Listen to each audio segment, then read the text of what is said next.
ये है कितना x12 बोलो 2, x13 कितना है 3, x23 कितना है 8, x32 7 और x31 अरे 41 ये भी 7 और x43 ये भी 7। क्लियर है? ऐसा तो मिनिमम ट्रांसपोर्टेशन कास्ट निकाल लेते हैं। कितना है ट्रांसपोर्टेशन कास्ट? तो 2 multiplied by 7 plus 3 multiplied by 4 plus 8 multiplied by 7 plus 7 multiplied by 4 plus 7 multiplied by 1 plus 7 multiplied by 2। बताओ कितना हो गया? ठीक है?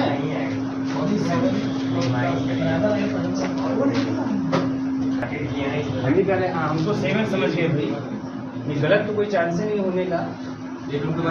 8 into 1 होगा यहाँ पे। अब जो 56 था उसमें से 48 कम कर दीजिए, इसमें से 48 कम कर दीजिए, अब 83 आ जाएगा। 83 ही है इसका। ठीक है? ये होता है कभी कभी कि हम लोग जो कोई लाइन से खींचते हैं तो उसी पे चल जाता है तो 117 हो जाता है कभी कभी। वो चीज़ें आपको बराबर ध्यान देनी है, बराबर स्पेस लेके आप लोग खींचिएगा खाचिएगा, है ना, लिपापोती मत करिएगा। इसका 83 आ गया। अब तीसरे मेथड की तरफ चलते हैं। ये समझ में आया कैसे करना है? हाँ भाई आप बहुत आसान, ये सब नाम वाले से एक तरह है, जैसा नाम वैसा काम, और कुछ आपको लक्ष्य नहीं लगाना है दिमाग में। क्या भवानी नहीं आ रहा है रिजल्ट? आ गया, चलिए बड़ी खुशी की बात। इतना प्रॉफिट हो गया। 83 ट्रांसपोर्टेशन कास्ट है ना, कितना 102 से 83 कितना 19 रुपये। 19 रुपया फ़ायदा कराया आप लोगों का।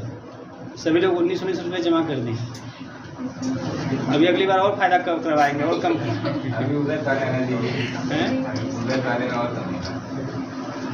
कोई इसमें कहते कि सर अच्छा ऐसा भी हो सकता है कि अभी जो आएगा तो मिटा दें इसको।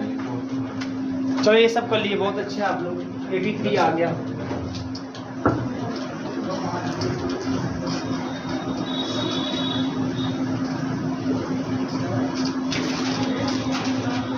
चलिए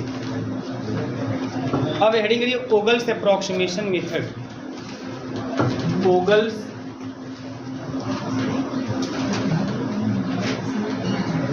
approximation method. Vogel's approximation method, ठीक है ना? Vogel's approximation method. अब देखिए ओगल्स अप्रोक्सीमेशन मेथड से कैसे लगाते हैं, ध्यान दीजिएगा आप लोग। यहाँ पे लिख देते हैं 274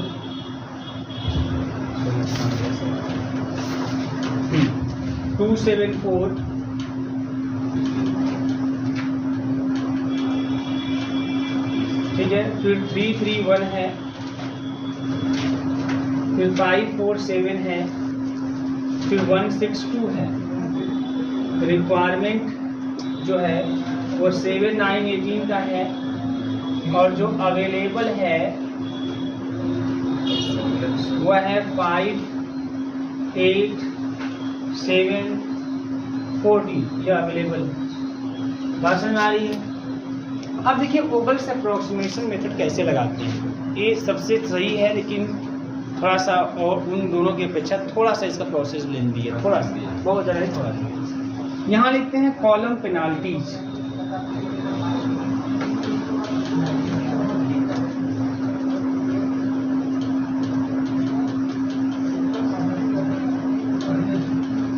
और यहाँ पे लिखते हैं रो पेनाल्टीज।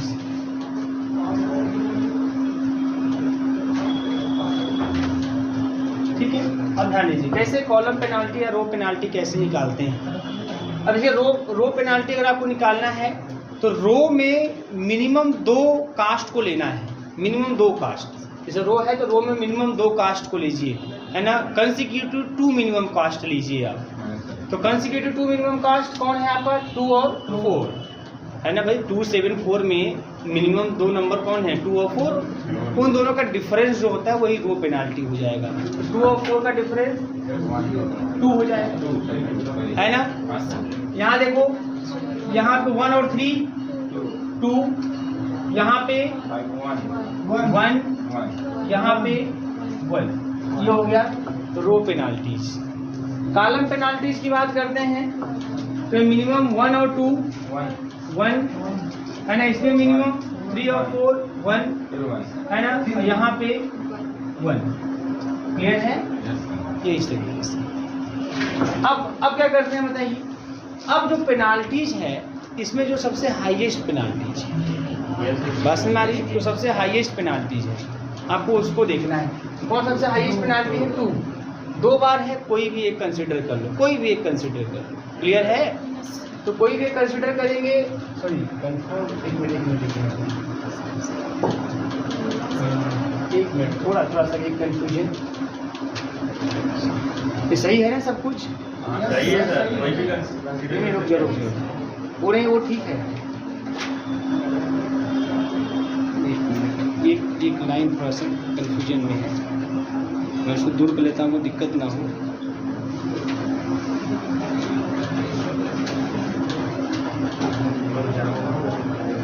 ठीक, बराबर।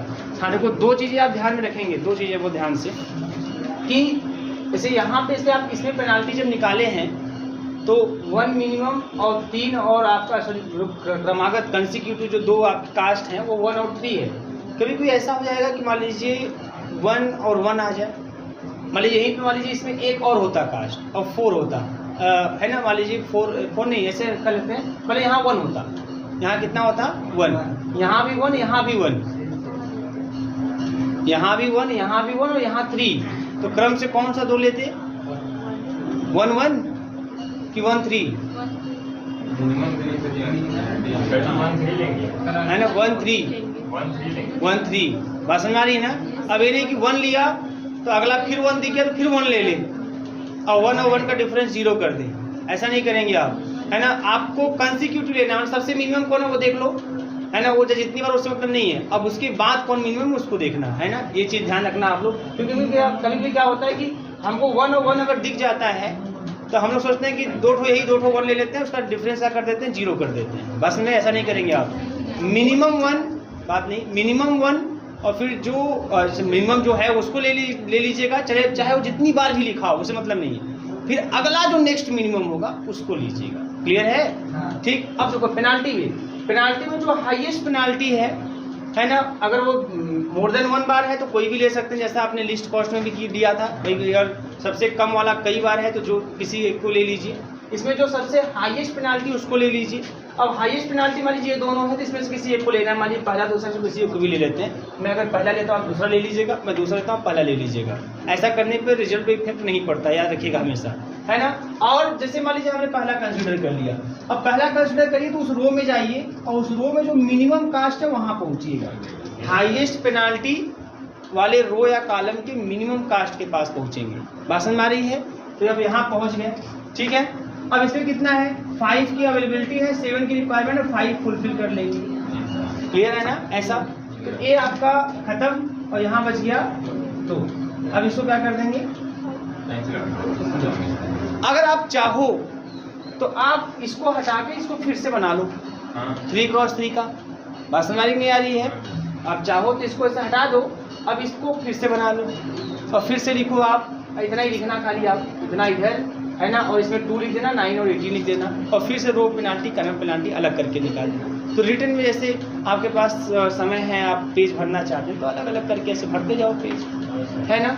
और नहीं तो फिर आप इसी में भी कंटिन्यू कर सकते हो, है ना। अब ये ब्लॉक हो गया, अब फिर से लिखिएगा आप, फिर से रो पेनाल्टी। तो अब इसके लिए चूंकि ब्लॉक हो गया तो डैश मार दीजिएगा, है ना। अभी इसका वही 2 ही आएगा, इसका 1 ही आएगा, इसका 1 ही आएगा। यहाँ देखो 1 और 3 का डिफरेंस 2 है ना, 3 और 4 का डिफरेंस 1, तो इससे मतलब नहीं है, बस इसी दोनों से 1 और 2 का 1।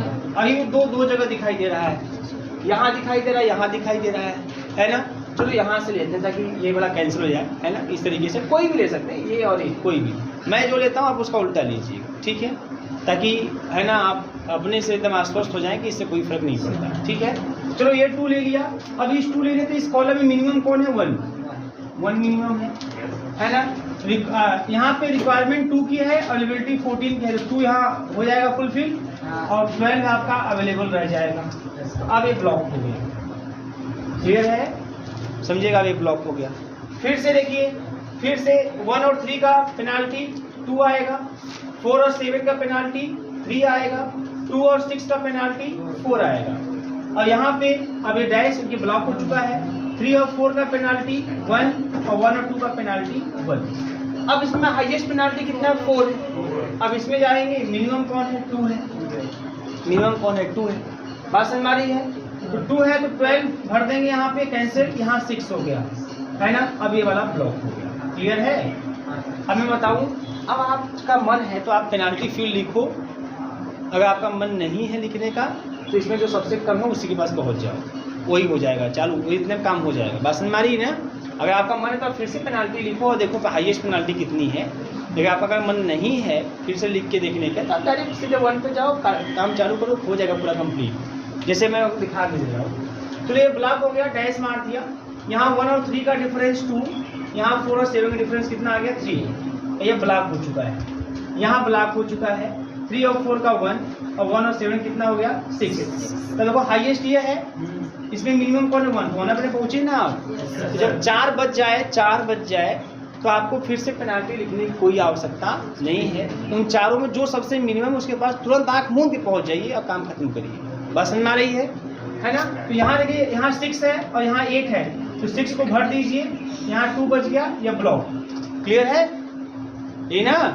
अब एक 3 4 इसमें 3 के पास जाइए, 2 भर दीजिए, ये कैंसिल, यहाँ 7, फिर यहाँ 7 भर दीजिए, 7 से 7 कैंसिल, सब ब्लॉक हो गया इसी में।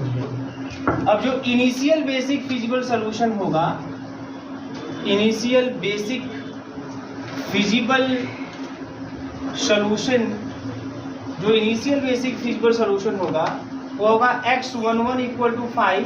मिला भाई ठीक से देखिएगा, नहीं इसलिए मेरा 1 की जगह 7 हो जाएगा, तो आप लोग हमारे पे क्वेश्चन मार्क लगा देंगे। और x22 is equal to 2, x23 is equal to 6, x32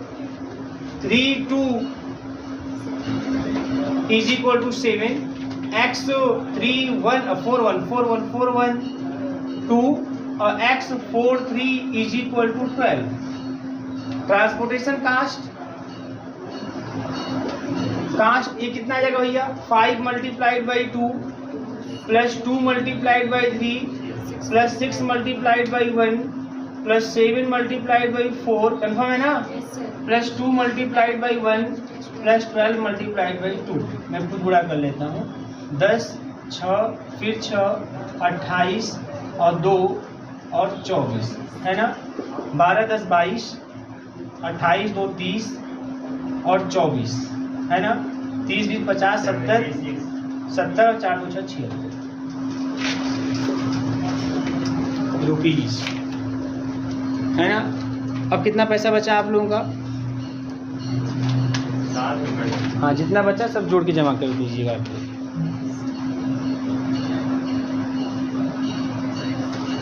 ठीक है भैया,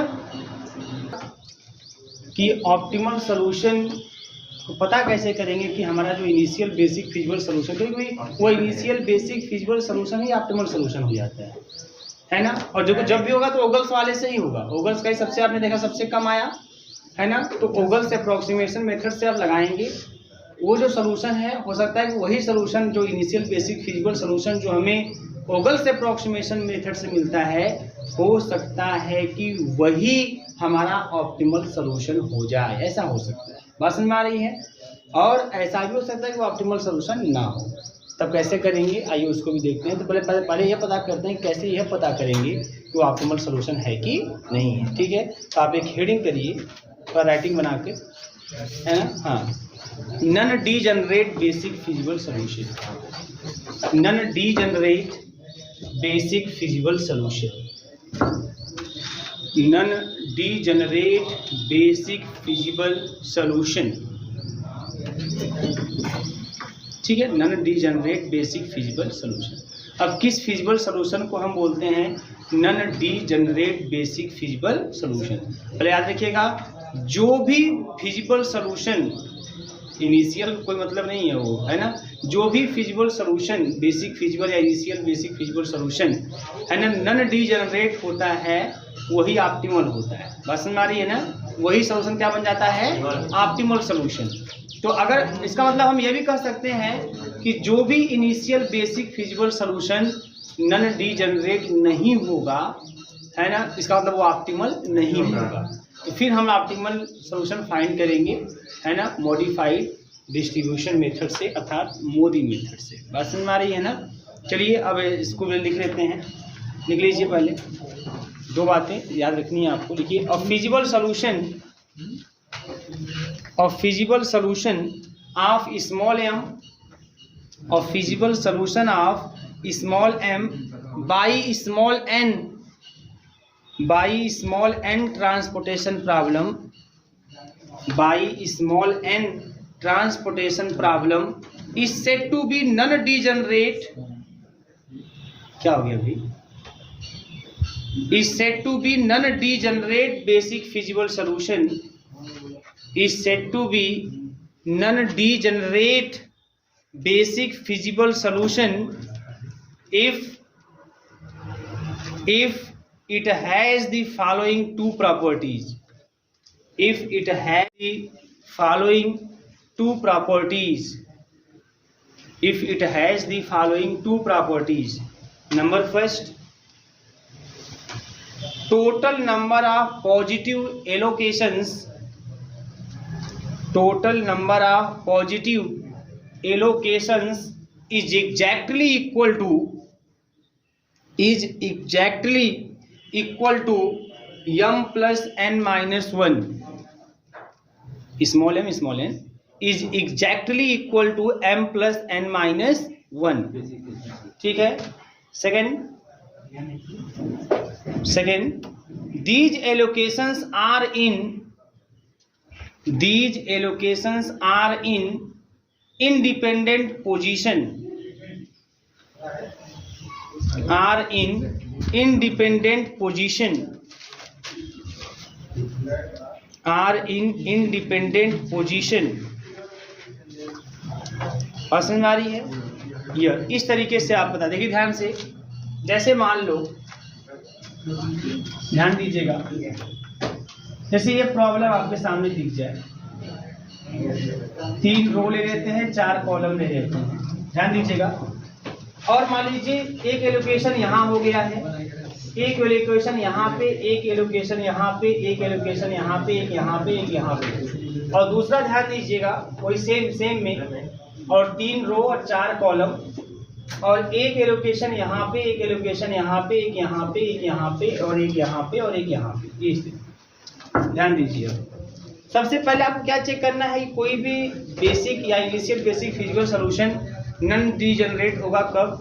पहला कंडीशन चेक करना है कि जो नंबर ऑफ पॉजिटिव इक्वेशन होने चाहिए वो m प्लस n माइनस 1 के बराबर होने चाहिए। इसका मतलब क्या है? इसमें कितने रो हैं? इसमें 3 रो हैं, तो m बराबर 3 हो गया, है ना। कितने कॉलम हैं? 4 हैं, तो m प्लस n माइनस 1 का मान निकाल लो।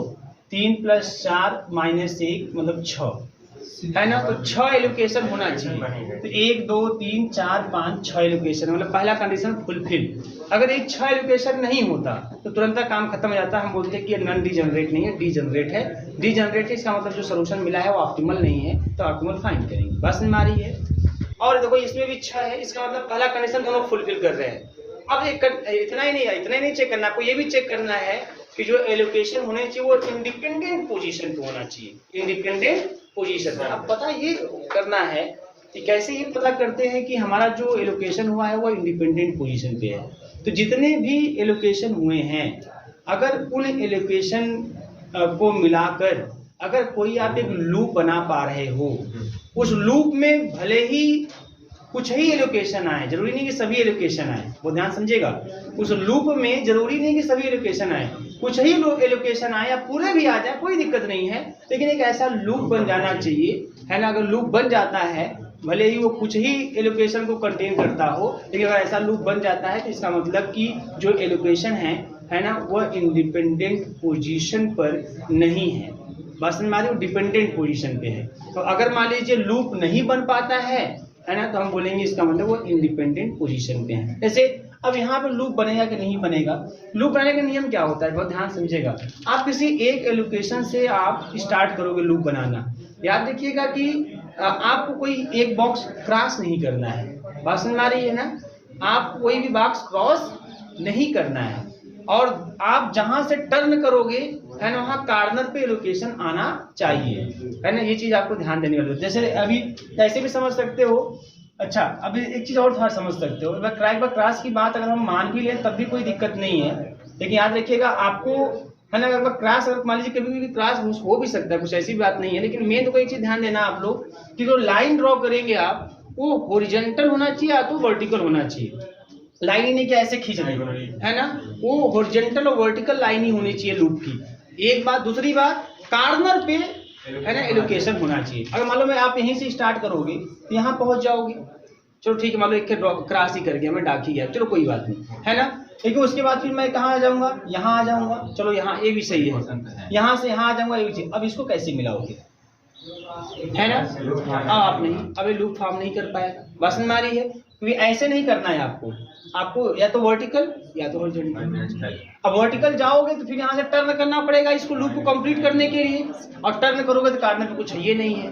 तो यहाँ पे कोई भी उपाय लगा लो आप, आपको लूप फॉर्म होता हुआ नहीं दिखाई देगा। और यहाँ पे देखिए इन चारों को मिलाकर एक लूप बन जाएगा। बात समझ आ रही है ना, इन चारों को मिला के एक लूप बन जाएगा। तो ये इंडिपेंडेंट पोजीशन है और ये डिपेंडेंट पोजीशन है। तो आपको ये भी ध्यान देना है ना, कि इंडिपेंडेंट पोजीशन है कि नहीं है, ठीक है। m + n - 1 के बराबर होना चाहिए और इंडिपेंडेंट पोजीशन को होना चाहिए, ठीक है। अगर ये दोनों कंडीशन फुलफिल होते हैं तभी आप बोलेंगे कि नॉन डीजनरेट फिजिबल सॉल्यूशन है। अगर इसमें से कोई भी एक नहीं फुलफिल होता है या दोनों भी नहीं फुलफिल होते हैं तो बोलेंगे डीजनरेट है। और जब डीजनरेट होगा तभी आप मोदी मेथड अप्लाई करेंगे। नॉन डीजनरेट होगा तो आपको मोदी मेथड अप्लाई करने की जरूरत नहीं है। बात समझ आ रही है, आप तुरंत उस क्वेश्चन को जो गूगल से आया रहेगा उसी को हम लोग बोल देंगे ऑप्टिमल सॉल्यूशन। क्लियर है सबको, है ना, कंफर्म है ना।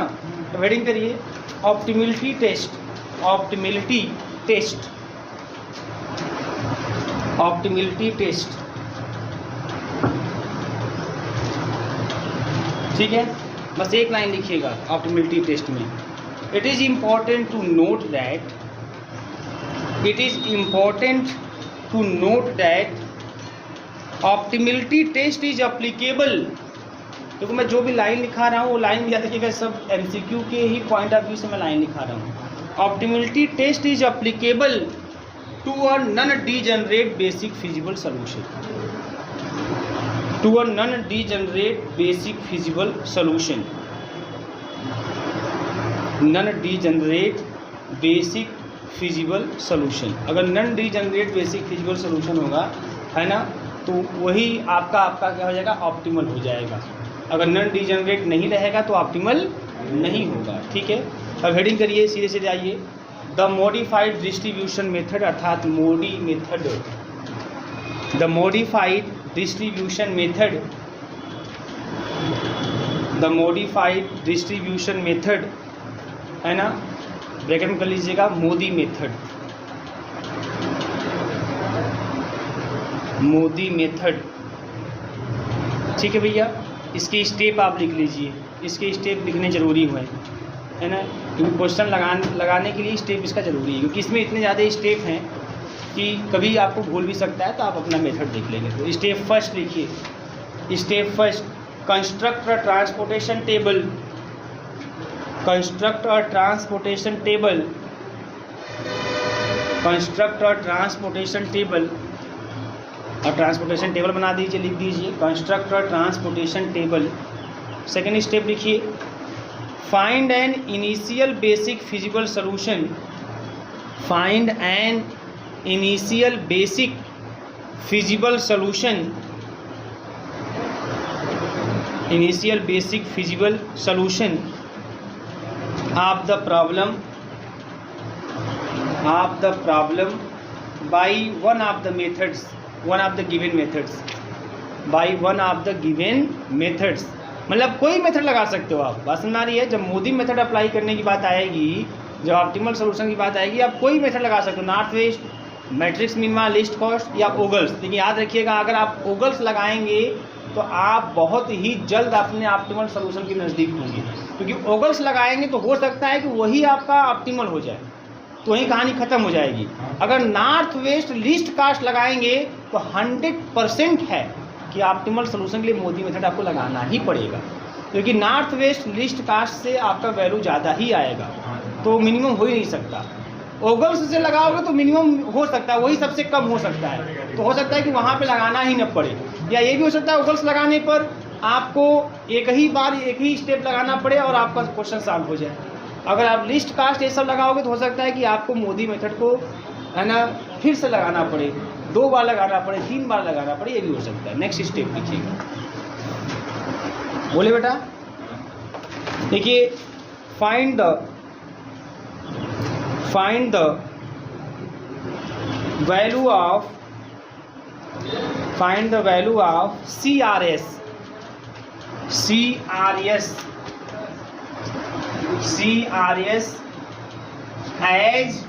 एज कैसे CRS is equal to UR plus VS, या इसको आप ऐसे भी कर सकते हो, CIJ लिख दो और समझ में आपको आएगा UI प्लस VJ, है ना।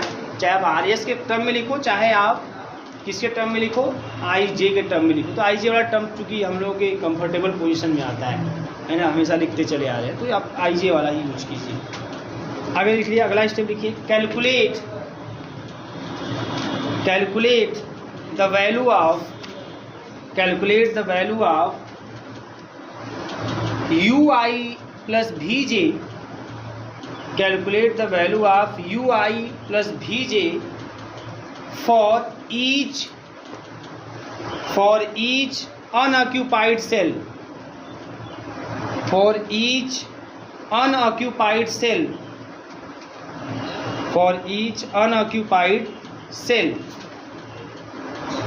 हो गया, and enter it at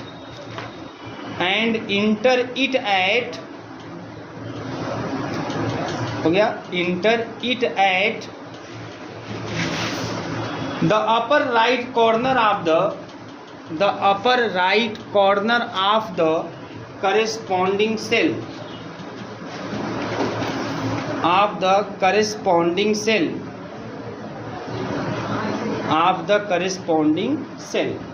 next step, calculate the cell evaluation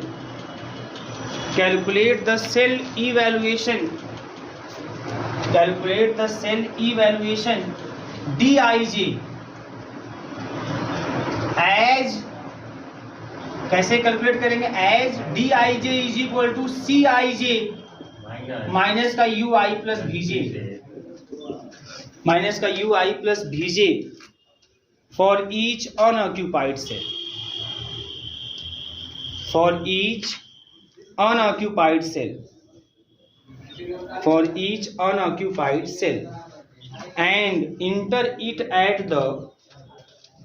and enter it at the lower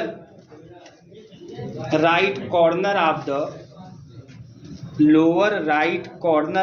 the corresponding cell, next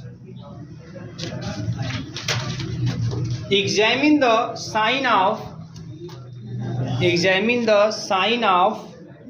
each Dij for unoccupied cells. Examine the sign of each Dij for unoccupied cells.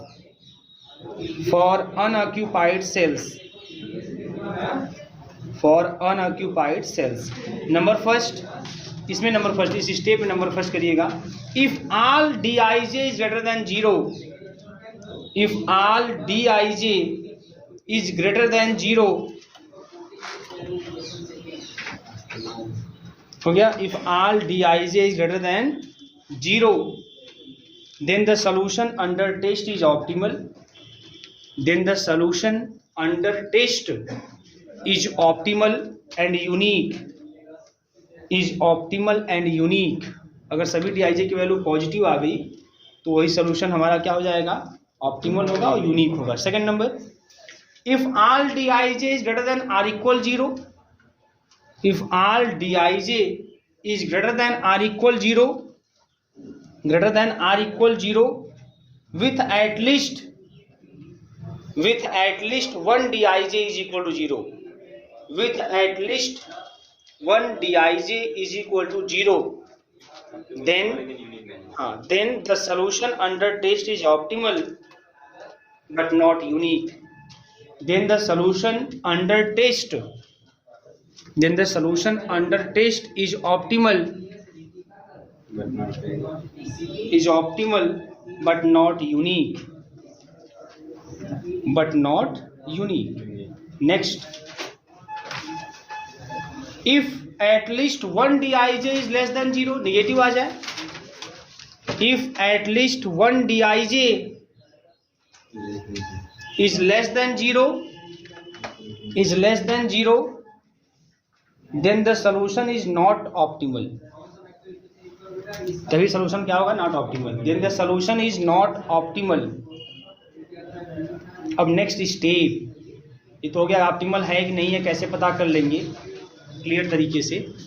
अब next step, अगर optimal नहीं है तब क्या करेंगे, select the minimum that is the most negative dij, select the minimum that is the most negative dij,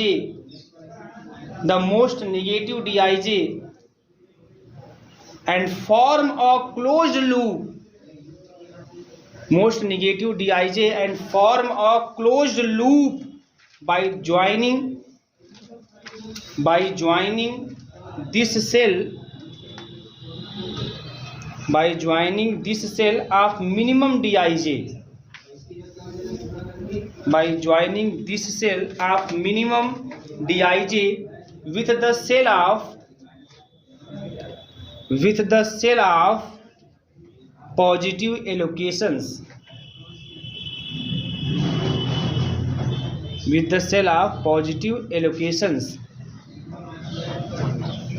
हो गया। Next step,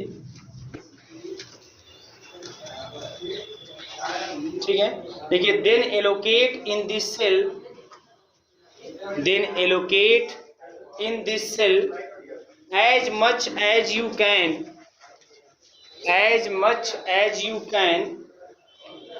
by vacating, by vacating at least one of the preoccupied cells,